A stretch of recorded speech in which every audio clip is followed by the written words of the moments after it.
যশোরে উদীচীর অনুষ্ঠানে হত্যাকাণ্ডের ২৭ বছর পার হলো।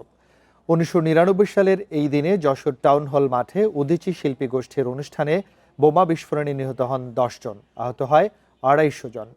ভুক্তভোগীরা বলছেন, দীর্ঘদিনও বিচার না হওয়ায় নিহতদের পরিবারের সদস্য ও আহতরা বিচারের আশা ছেড়ে দিয়েছেন।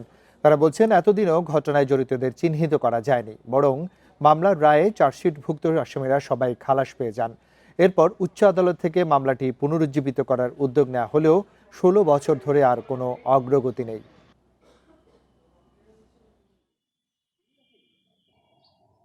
আমার পাটা কেটে ফেলতে হয়, হাঁটুর উপর থেকে আমার পা পুরোটাই উড়ে গেছিলো, অল্প বেঁধেছিল। ডান হাতও মারাত্মকভাবে ইনজুরি হয়। আমি ডান হাতে আসলে এখনো কিছু করতে পারি না। আমার মা গত বছর ১৭ই ফেব্রুয়ারি মারা গেছেন, বিচার দেখে যেতে পারেনি। অনেকই ছিল যে তার ছেলের বিচার সে দেখে যেতে পারবে, কিন্তু দেখতে পারেননি।